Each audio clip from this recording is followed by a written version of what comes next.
inclusion. So the World Bank, I did mention this data earlier also. According to the World Bank's Global Findex 2025 report, the proportion of the Indian adults with access to the financial accounts was just 35% in 2011. It increased to 77.5% in 2021. So it was an impressive 89% by 2024. So just from 35% to 89% in 2024. Look at the sea amount of change it brought. So I strongly believe that this is the one which got us the major breakthrough in bringing out the poverty in India. And another thing is the digital payment revolution. Even many of us, including me, I'm saying, uh, we never trusted, whether this digital payment would do this much of uh, revolution in India, and even the Aam Aadmi or the common man would accept this. But now, if you see it, right, if you just with unbiased, if you see the world today, in India, this digital payment revolution has happened in a very, very, very strong way. So decisive way I can tell, because India's digital payments ecosystem has evolved rapidly, and other than that, the amount of transaction that it is happening is a huge amount, I think. So around 2.1 lakh crore annually, even the subsidies is sent through this DBT, all through this their accounts through the which through the help of the digital revolution. And this is helping the India, right? Especially it has particularly supported the informal workers, self-help uh, groups, micro enterprises and all. And then along with this digital revolution, which we are speaking of, nowadays you can see it everywhere, probably even if you go to a small shop and want to drink and attend a coconut, even then you can find the QR code there, or even to a mall. So from the small shop to the larger malls, you can find your payments so easily, and even people have accepted it. Right from the common man to that of the rich persons, they have accepted the digital money now. So now this another contributing factor was this JAM and DBT. So when we speak of the JAM, that is your Jandan account, Aadhaar number, and mobile connectivity. So they did another wonders. It has been almost a triangle. So the direct benefit transfer due to the JAM Trinity was highly successful.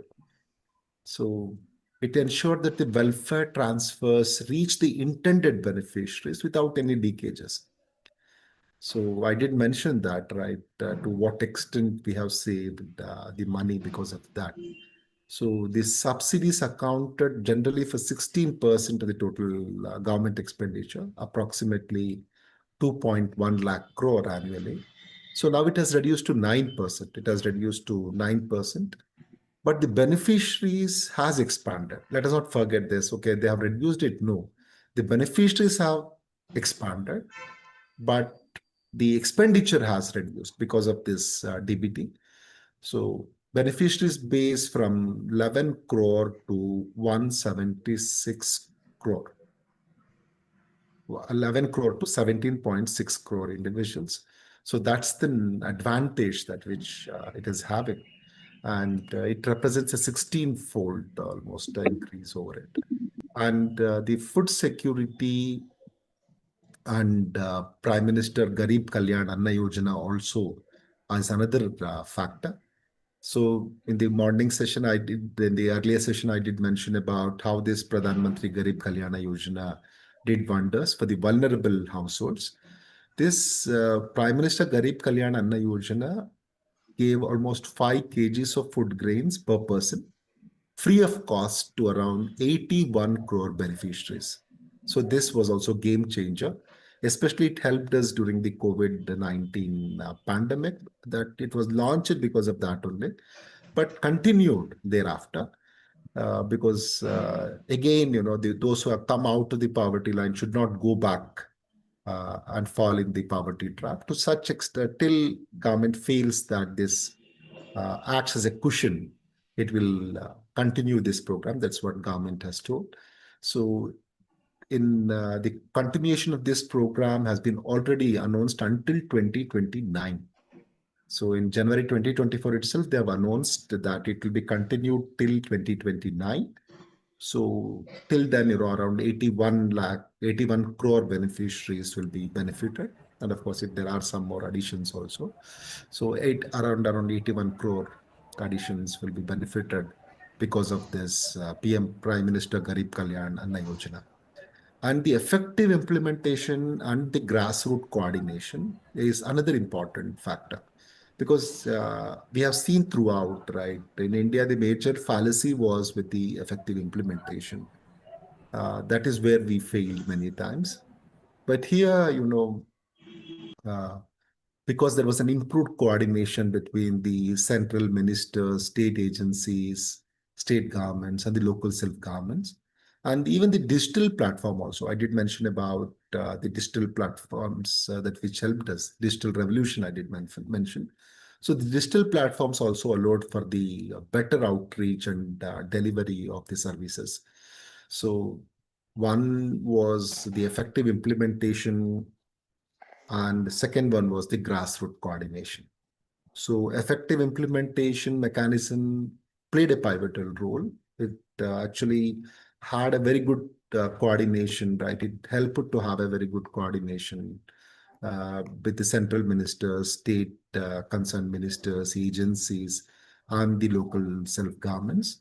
And added to it are the digital platforms that allowed for the better outreach and delivery of the services. So the awareness campaign is another added advantage, right? The awareness campaigns and the real-time grievance redressal uh, also help to uptake and impact these welfare schemes. So this not only reduced the extreme deprivation, but it also generated the employment. It also increases social inclusion at the grassroots level. So all this helped the India to come out of that in the massive numbers to bring out the poor from the out of the poverty line. And the another important, if not the last, right, the most important, if not the least, the important one is the high and inclusive economic growth of India. So post-economic reforms, all of you have observed this, right? The post-economic reforms, our growth rate is really good. So India maintained even after despite COVID, right? We have maintained 6% average growth rate even now. So all this has helped during the 2021, right? When you see at the 2020 after the lockdown, almost our economy went 2 years backwards. So despite that, we were able to have more than 6% of robust GDP growth. That's an advantage. And the proportion of people living below the poverty line because of this has reduced significantly. I did mention that. So $2.15 threshold almost uh, is just 2.35% now. So by 22, 23, so 33 million people are below poverty line as per that extreme poverty. And from the moderate poverty perspective also, it has reduced to 5.25%. So that is again around 30, yeah, that is around, check the data again. Put it on the screen, please. Kindly give the screen share option to the other email ID also. So with the reference to population living in 2.15 extreme poverty dollars, it is 2.35, right? 2.35 percentage. And the total population living is 33.66 million. Whereas in terms of $3 per day, it was 75 million, but 5.25% of the total population. So this is really an achievement to me. Hope all of you will agree with me when we say that how we began at the time of independence and what were we at the time of the economic reform period and the journey that which we have traveled clearly tells us, yes, it's a moment that, again, not to forget that still few more crores of population is still there. So they also should be removed out of the poverty lines. So now let me not forget this, keep our focus on the inclusive growth, technological innovation, and universal social protection. Then, of course, we can make this poverty a history. So this is not just a dream, but a levied reality for every Indian, because all of us dream that, fine, all of us feel that, right, there should be no poor in this country. So that is the reason that why, right, all of us should focus on working together for this in whatever way we can. Either we can create awareness among the poor about the schemes, or we can see that if there is some problems, write to the concerned and tell these are the issues that which is creating hurdle for the poor to get the benefits, see that how it best can be improved. So every rural road, every bank account, every school, and every midday meal that given to the child, every tap connection is a step forward towards the great future. So, so before the task is complete, right, we should keep walking faster and together until we leave no one behind. So then probably, yes, India is there to do it successfully, and yes, we will. So now with this, probably I should take you to the second topic, and together we can discuss on both.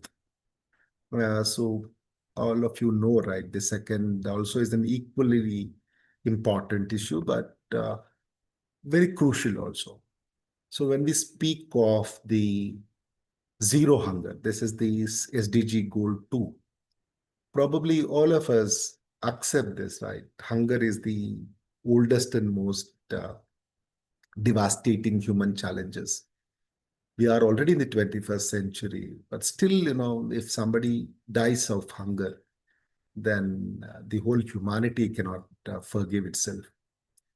So still we are confronting, still we find here and there, at least the world, if not in the country, the people dying out of the hunger death. Recently, I read in the newspaper, yesterday or day before yesterday's newspaper also carries information. So see that, by 2030, every person everywhere has the access to enough safe, nutritious, and sufficient food. That is the aim of the SDG goal 2, that is zero hunger. So, but the reality is not that easy, right? It is sobering. Instead of moving forward, sometimes, we feel that there is some hindrance in our moving. So that is a cause of worry when it comes to the, because, look at, the places where the crisis is there, where the wars are fought between the countries.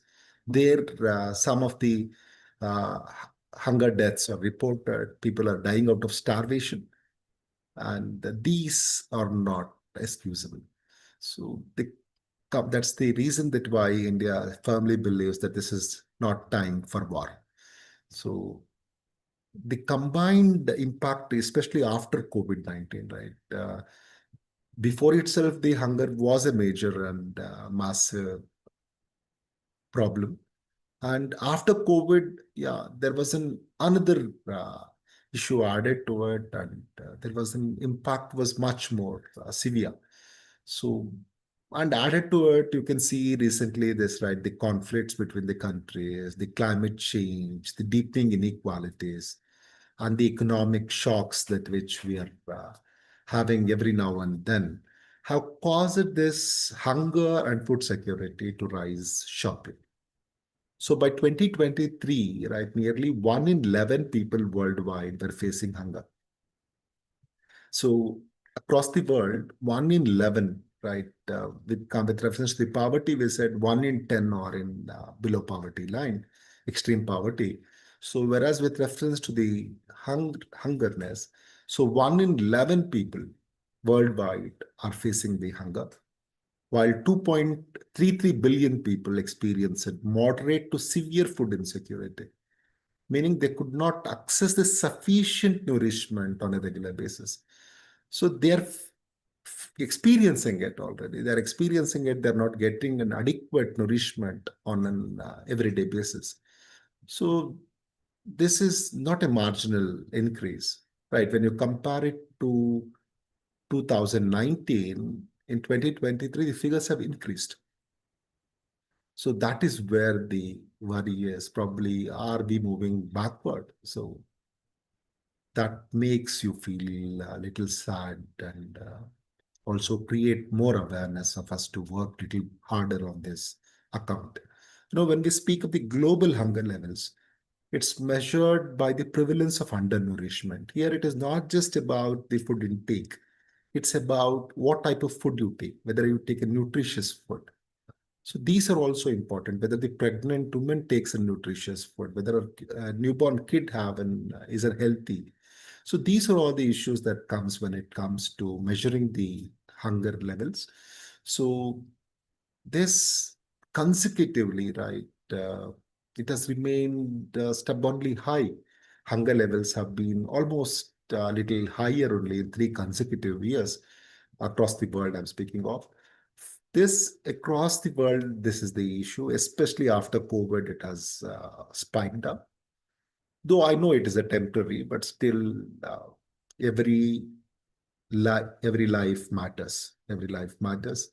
And even the loss of one also is due to the starvation cannot be excused.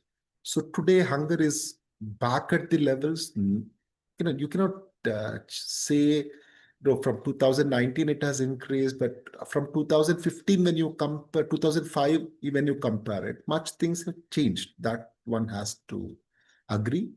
And 2 billion people do not have the access to safe, nutritious, or sufficient food. This is as of 2024. And one in every 4 people on this planet, right, don't have sufficient, safe, nutritious food. And among children, 23.2% under the age of 5 are stunted. Their growth is permanently affected by chronic undernutrition, while 6.6 suffer from wasting, a dangerous condition caused by acute food shortage.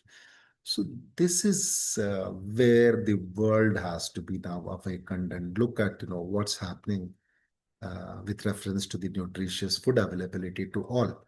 So especially among the children under the age of 5 or with the newborn kids, right? They suffer from wasting. So these are create lot of problems, right? Unhealthy kids create unhealthy society. So that is an issue, right? And they cannot be more productive. And the amount of money they have to spend on medical expenses, which they don't have. So all these are the cause of concerns. So probably this SDG goal 2 should be taken seriously by the whole world right now, because from 2019 or 2019 onwards, we are not showing that great progress in this count. If you so even by 2030, right, even taking this same account, right, so because I did mention to you, by 2024, 2 billion people do not have the regular access to safe, nutritious, and sufficient food. 23.2% under the age of 5 kids are stunted, while 6.6% of children suffer from wasting. And these are all due to the acute conditions caused by the acute food shortage. It's not basically about food is there, but whether the distribution is properly done. The whole IoT, if you take the whole world, yes, we have the enough food for all of us. But yes, when it comes to the countries, things do change. And if we continue on this same pattern, right, on the same trajectory, by 2030, around 600 million people will still be facing the hunger in 2030. So making zero hunger target very painful to reach it by that time. So this we should not let it happen. We should try our best, right? All of us in our own ways should try our best to see that what best we can do to reduce it, because it is not just about the humanitarian tragedy. It's a barrier to sustainable development.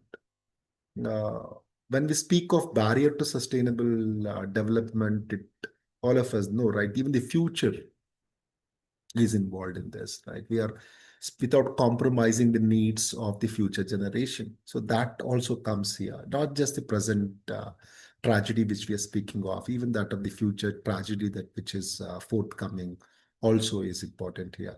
And when we are speaking of the malnourished individuals, and they are more susceptible to diseases, less productive at work, and less able to break the cycle of poverty.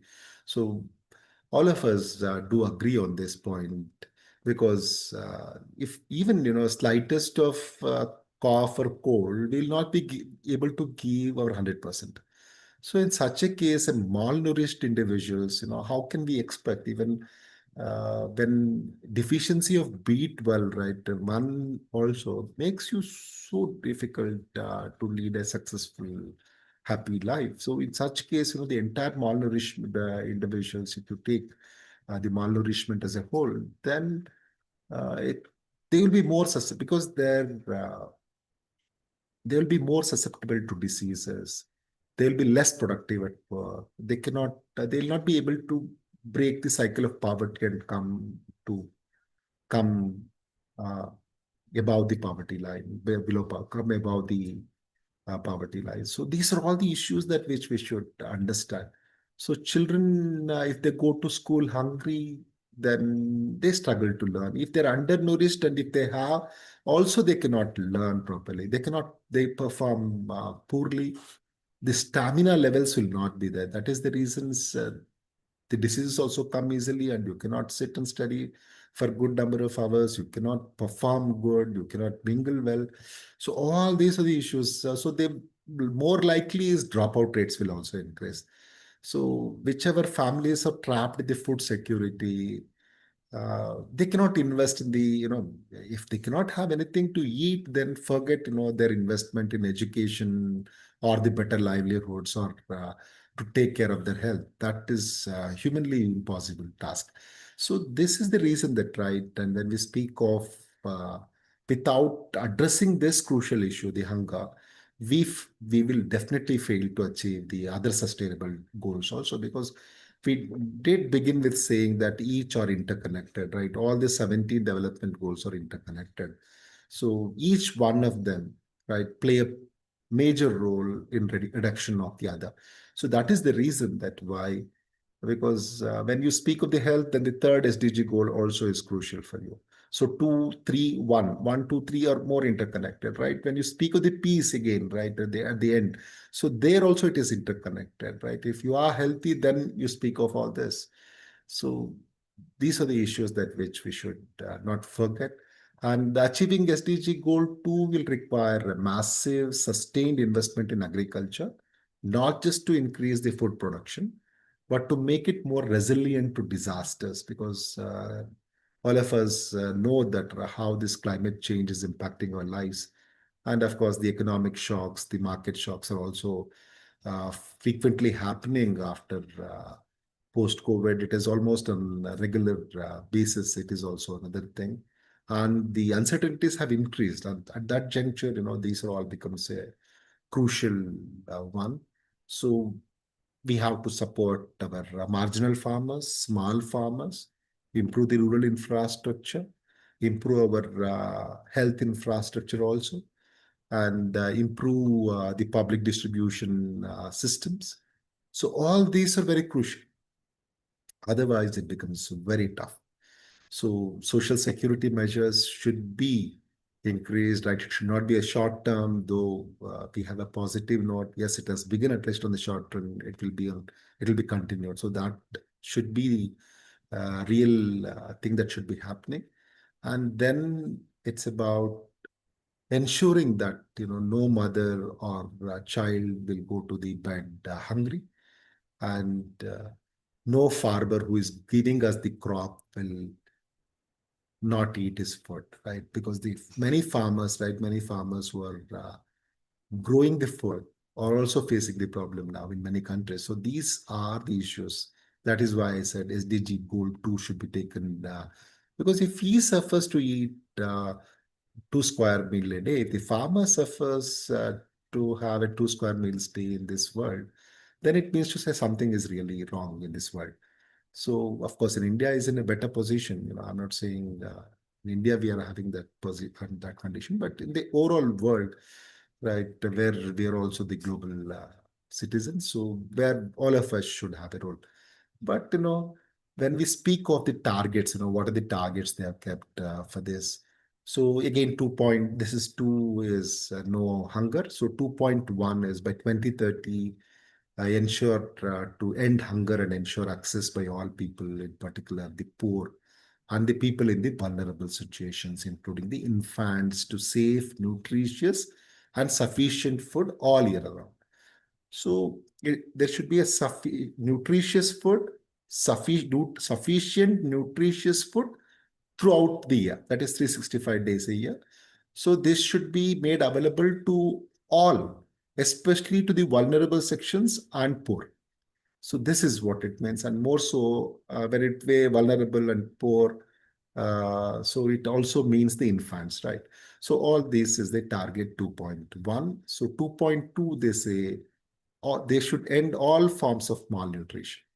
End all forms of malnutrition, including achieving by 2025 the internationally agreed targets on stunting and wasting in children under the 5 years of age, and address the nutritional needs of adolescent girls, pregnant and lactating women, and older persons, lactating mothers and older persons.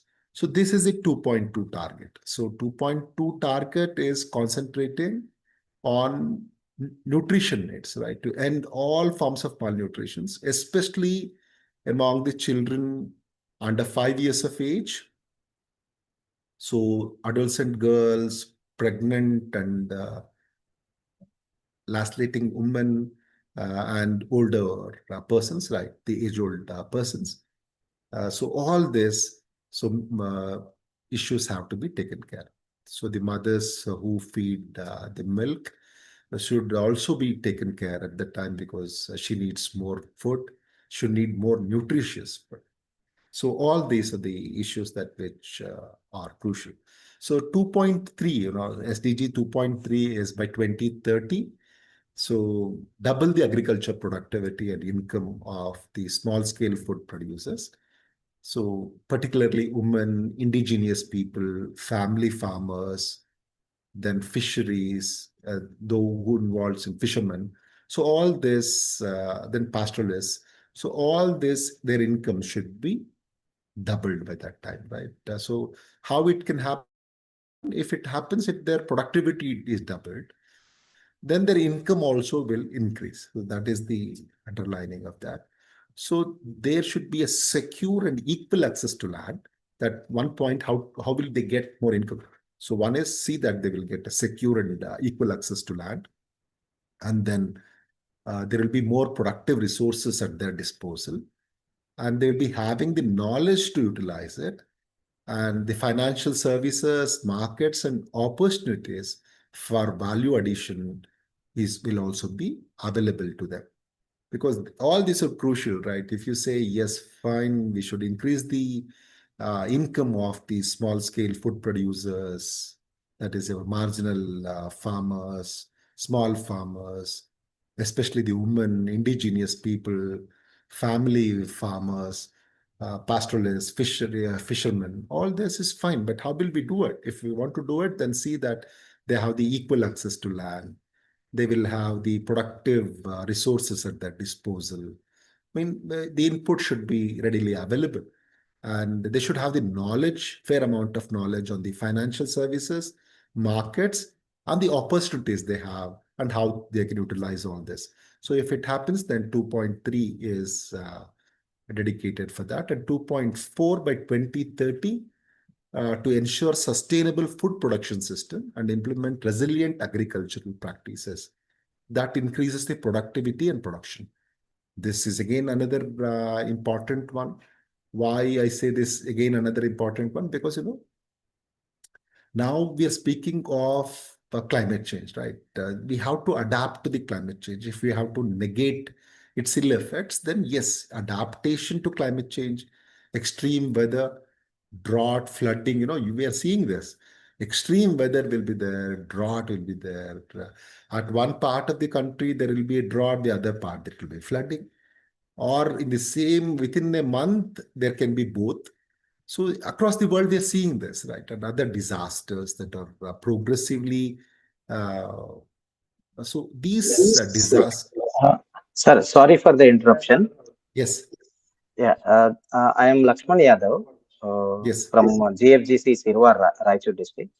okay, Sir, just I want to add one question here regarding this one. Is there any effects of the issue which is going on now, as our Prime Minister saying that we should reduce the mm, what this chemical uh, fertilizers, fertilizers. I'm sorry. yes, Uh, how you see this, sir? yeah, See, that one is. side, if we reduce the fertilizers in the farms, again Hmm, it affects negatively on the production of the agriculture hmm, products. Oh, okay. how do you see this? Thank you. No, already, yeah, I have that as a part of my lecture itself. I'll move little fast and complete it by 45. Then we can discuss. That is also part of my lecture. This question also comes with that. How can I go about? You kindly tell me. Should I take your questions now, or I can complete it by 45 and then leave Better, it sir. for You the continue till till 12:45. 12:45, Yes, and sir. Yes. then we will discuss on all these issues. Okay. And I will move quickly from here then. So by 2020, right? So what they have done, that is part of my lecture. So I'll answer it there.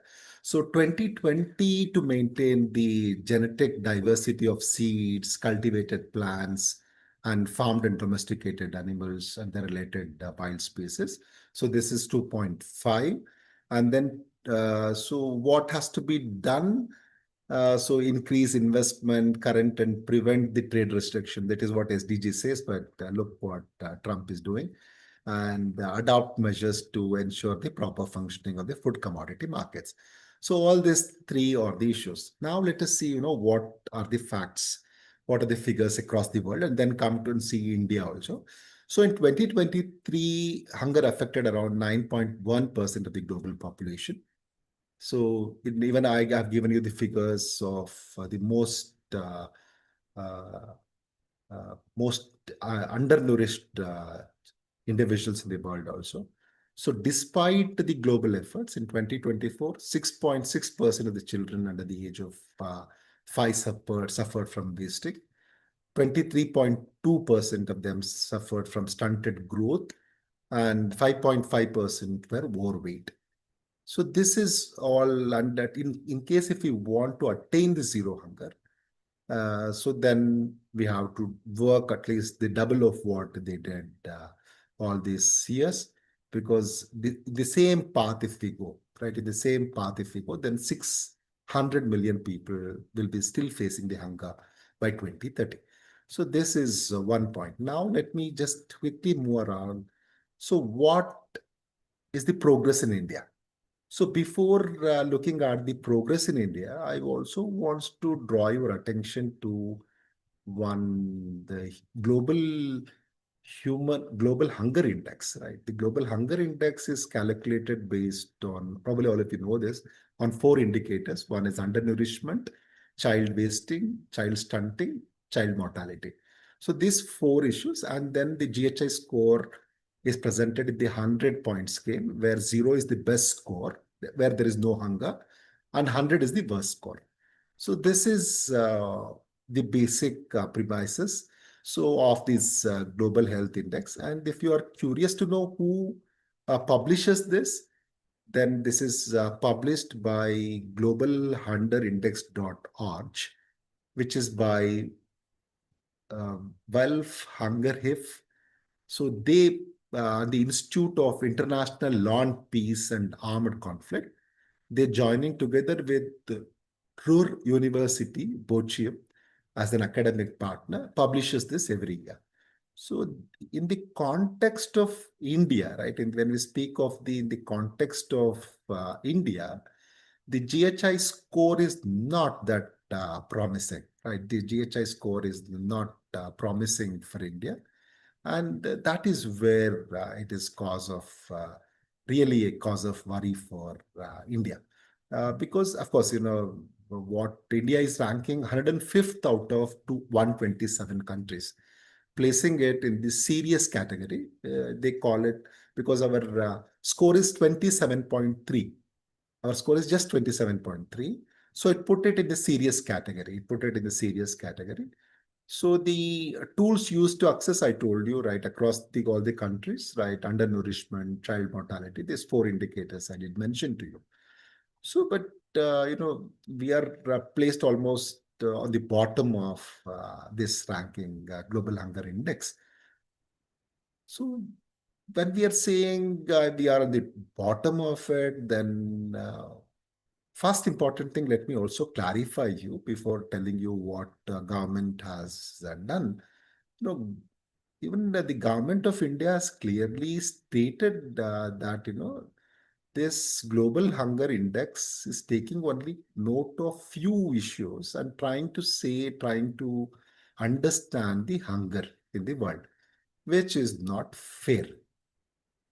So that is one observation made by the government of India also, and they have not accepted their findings. So that is also there, because even when you see it from the bare eyes also, you can understand that there is something. I will discuss it at the end also. So it is not that, when the World Bank says something good that we accept it, and if it doesn't say that we are not accepting it, it is not just like that. It is much more than that. Let me explain to you why that is. But still, Government of India also is saying we have much things, we have much, we have to do much better. That is also there. But say if you want to see the facts and figures of the world and see what India has done till now. So the proportion of the population suffering from hunger is reduced from 18.3%, right? That has been reduced from 18.3% in 2001 to 13.7% in 2022. So this 13.7% of the population is facing hunger, and we have to solve that issues. Even Government of India also agrees to that. But the way this hunger index is projecting is not fair. That's what they are saying.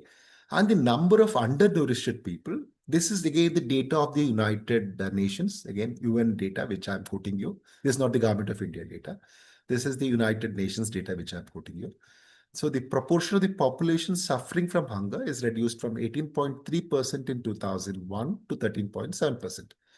So the number of undernourished people in the country has declined from 197.4 million in 2001 to, right, 194.6 million in 2022.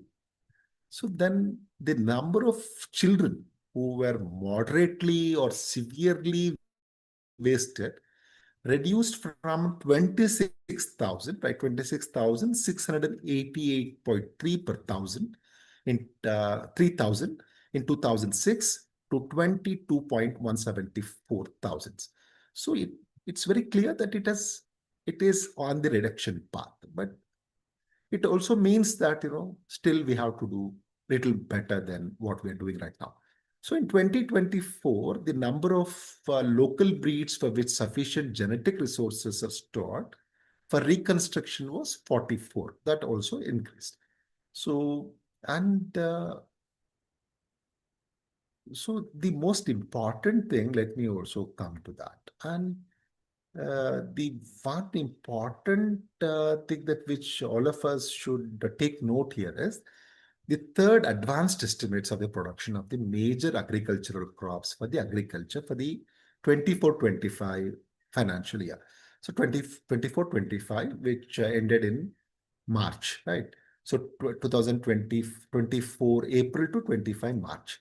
So that estimates have come. The third advanced estimates has come. Almost the third advanced estimates will be almost clear, which will be giving a clear hint that where is the record, what is the food grain production in the country.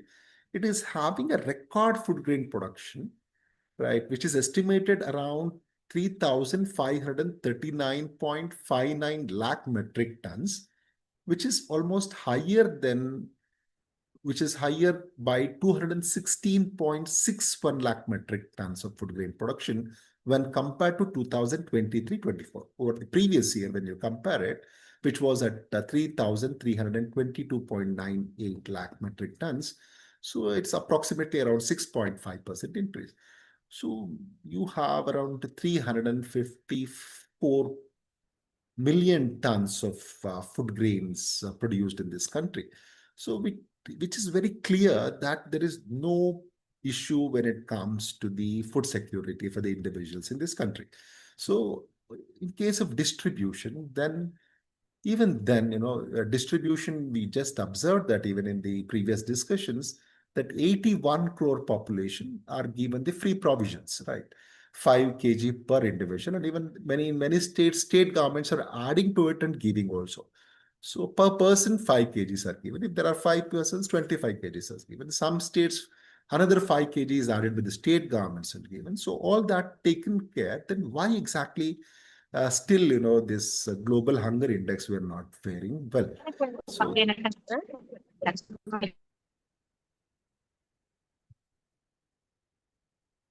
hello.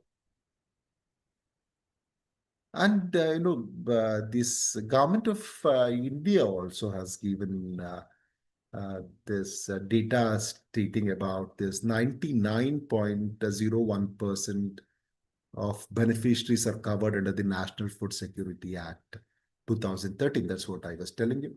So 99.01% of the beneficiaries are covered under the National Food Security Act.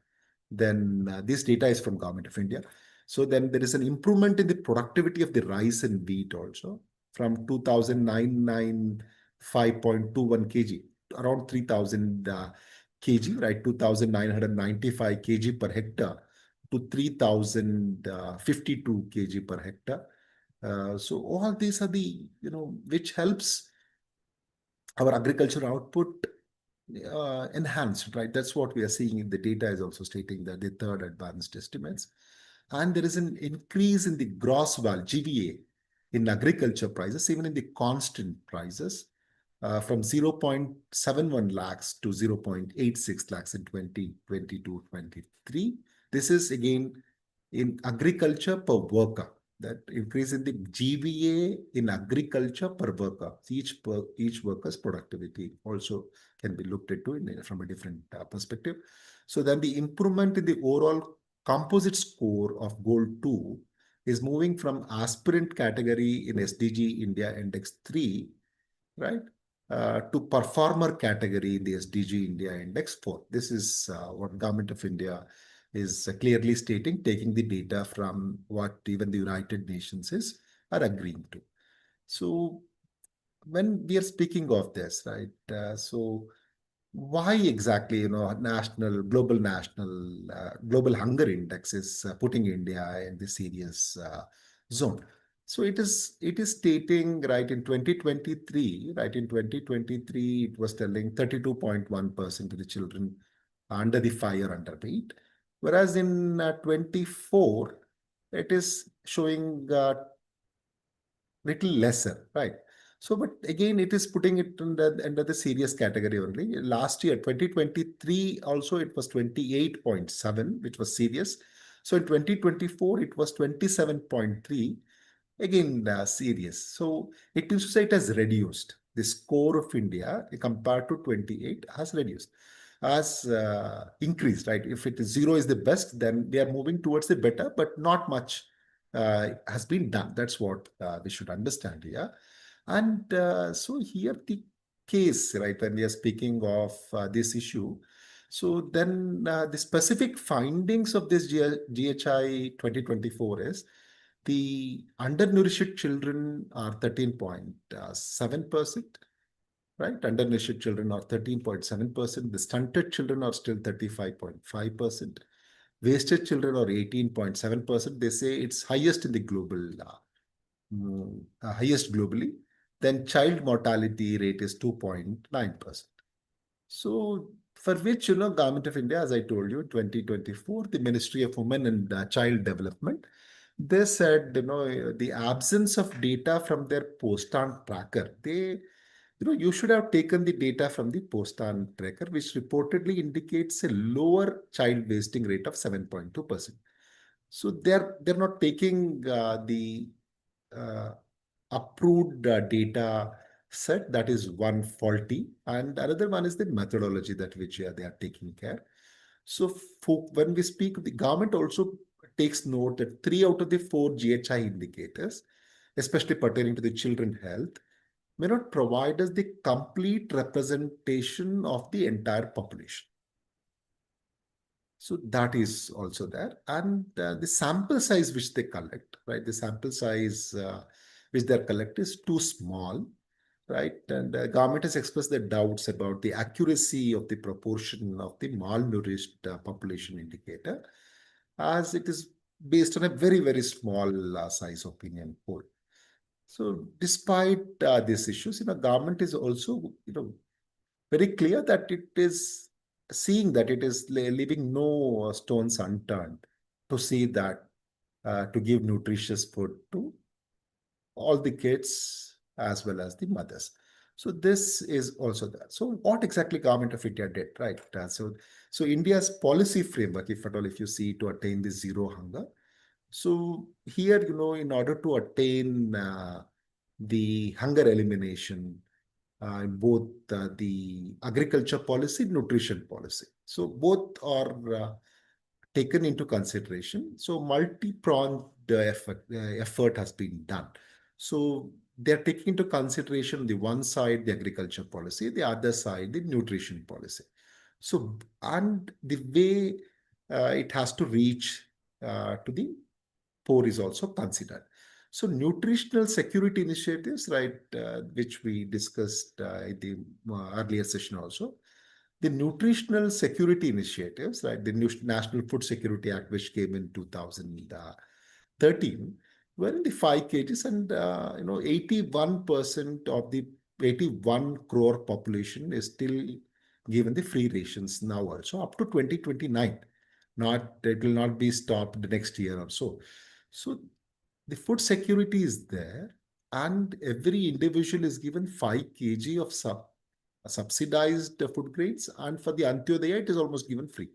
So this provision is there with the government. So this is what the Government of India is doing, right? So now, right now, we have poverty levels have come down, but government is not reducing or not taking its responsibility back and saying, no, we'll not give the provisions at the subsidized rate. Government is still saying, no, till 2029, we will be giving it. So that is the promise which the central government has done. And of course, the midday meal program, right? The midday meal program, which is benefiting more than 116 million school children. So that is again is boosting the enrollments, retention, also helping the children to get the nutritious food. Then you have this Poshan Abhiyan, and Saksham Anganwadi Poshan 2. So that was announced in the budgets. Probably those who follow the budget will be knowing the allocation and everything.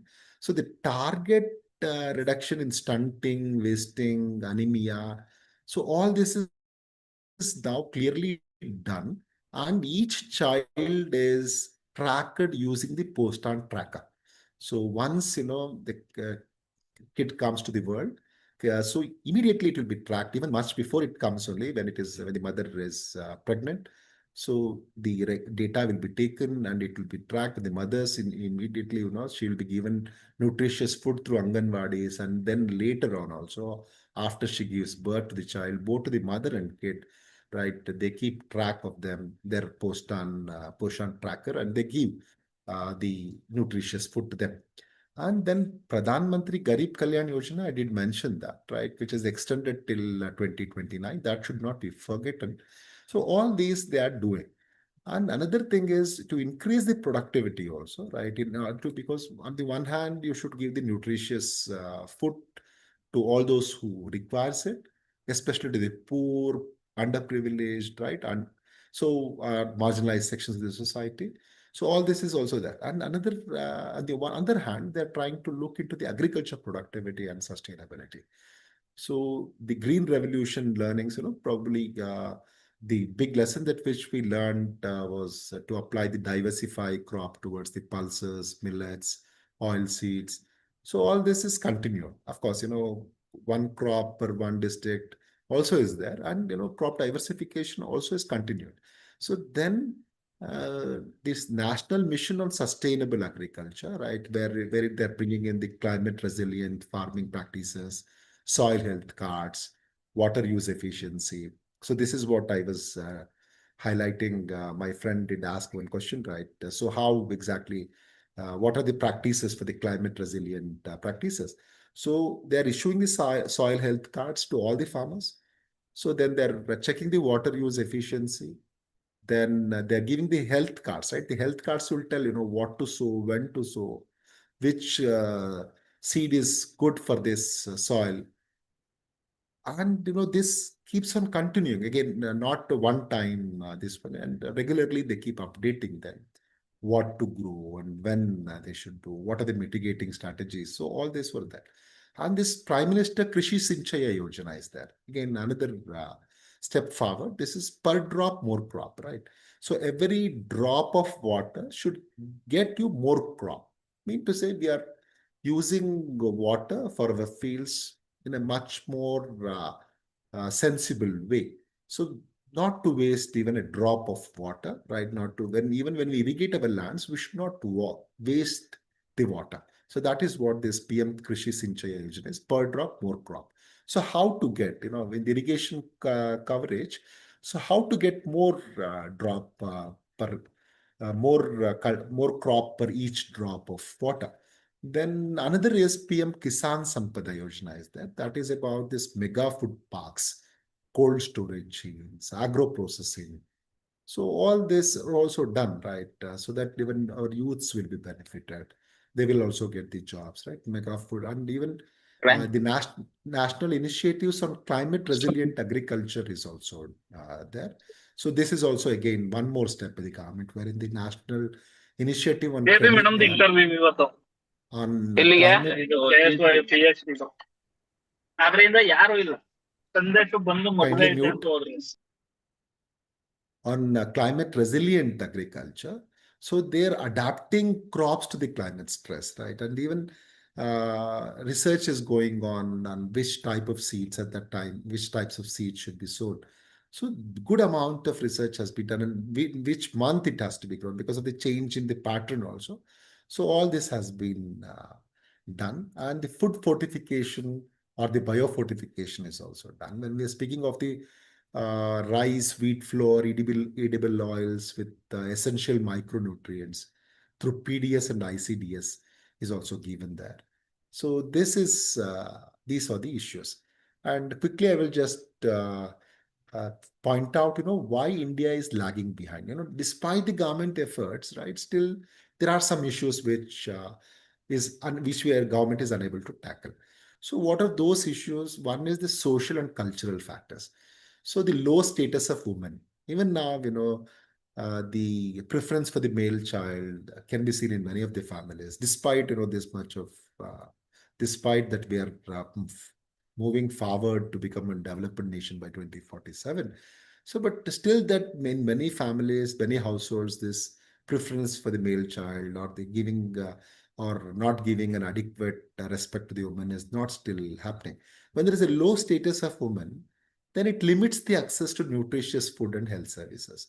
So this is one cause, right? This is one cause that despite government doing its efforts, still it is not giving the full fruits, maybe because of that one factor also. The another factor is even now the child marriages completely, this the administration is unable to prevent this child marriages. And as soon as they get the report, they go, but many a times it goes unreported. If the parents doesn't, support this initiative, right? The parents doesn't support their kids or their girl child, then it becomes very difficult for the administration also to stop the child marriages. So this also is one of the reasons, right? Child marriages and poor maternal nutrition. So this again, perpetuate the cycle of undernutrition. So that is also another cause of the factors. Then the food taboos, in many communities, that food taboos are also there. It limits the protein-rich diets for women and girls in some regions. So in some regions, they don't give, right? So all these are the issues. In few days, we don't give. So different traditions are followed in few regions, and so that may also be one of the factor. And with reference to economic factors, right? With reference to the economic factors, so the major issue is the poverty, though it has come down, that number, whatever when they are saying about the 5% or 2.5%. So that the percentage of the population in that also will be unable to have a healthy diet. So that may also be the reason. But still now, the one question that which I'm unable to get the answer is, despite the fact that when 81 crore individuals are getting the subsidized and free provisions, and why there is an issue with nutrition, especially our social and cultural causes may answer to that. They are getting, but whether who is taking that, whether they're giving it more for their male members of the family and the female members are not taking. And even in many families, I've seen male and female members won't sit together to have their lunch or dinner. It's only after the male members of the family take their dinner, then the female members will take it, if at all, if there is any left out. So all these things are also there in many of the rural areas, that which even myself have observed that. So, and the challenges to me is the leakages in PDS. In Karnataka, they have started the biometric registrations and even biometric authentication. But even then, that leakages are still evident. That has to be plugged, and the corruption in distribution has to be stalled, and there should be more proper monitoring, because Poshan is doing it. Postan is doing it, but still more effective tracking system should be utilized, is what I strongly believe in, because many a times it so happens that the data that which the local grassroots level health worker will feed on the Poshan tracker may not be also matching. So these are all the things that which should be taken care. So then the pressures from the climate change, right? So that should also be taken care. So then all these things will happen. So the major challenges that what till now we have identified as this cultural and social issues. And then in few, the deficiencies which persist even when the calorie intake is adequate. They take a proper calories, but still it will be the nutritional deficiency will be there. Say it is just like, all of us having a good meals every day, nutritious meals every day, but still when we get it checked, our B12, vitamin D, everything will be deficient. They will say it is critical. So maybe in few of us, this deficiencies also persist. So suitable steps should be taken. So that is one challenge. Then shrinking farmland. So then many of them are changing the diet towards the processed foods, which are not that nutritious, which are junk food. So that also has to be taken care. Again, who will eat this junk food? Whether the rural masses or the poor man is eating, or who is eating? That's also another issue that which raises when we speak of the changing diet pattern. But in the rural area also, the changing diet is more of a consumption of the rice rather than of the millets. So that issue is always there, right? I may not admit to the processed foods, but yes, they're eating more rice rather than diversified millets. So that is not that. So that is also a major challenge, how exactly to bring them back to these our traditional food diets. So then the climate vulnerability is also posing a challenge for the zero hunger, but the adaptability already it is done, but still much more has to be done. And the gender inequality is again another issue, which we were speaking of, the cultural barriers, social barriers. So that should be, there should be gender equality. So the challenges are all this, right? And so probably we should do the climate smart agriculture, then diversify our food. These are the solutions for them. And we should have the smart agriculture, climate smart agriculture, drought persistent, organic farming. Yeah, that was again why we say, when we speak of the organic farming, again, certain portion of the land is identified. It is not that the entire country, like Sri Lanka, they went in for organic farming. No, India is not doing that. They are saying only the Gangetic Plains in this limited area, we are doing it to begin with. So government is watching it on the pilot basis, how it will do even when there is an irrigation facility. So again, they will observe that, when it comes to the dry land, how it works. So all these are observed, and they're also implementing the water saving technologies. So that should be implemented in toto. Then diversifying the food basket. So say it should include your millet, pulses, fruits, vegetables. So all these things. And in case if the non-vegetarians, fish, egg also. So then they should strengthen the local food systems, the linking the small farmers to market. So investing more on the cold storage. Already it is done under the Atmanirbhar Bharat, but it can be again relooked into and further strengthened in the light of increasing malnutrition numbers, that even though we don't agree that in hunger index numbers, but still malnutrition is there. So that government is agreeing. So that can be taken care of there. So then we should also tackle the hidden hunger. That's what we were saying about, few individuals wherein despite having the healthy diet are finding this. So then cut the food waste, see that the supply chains are improved so that there will be no food grains waste or the food waste.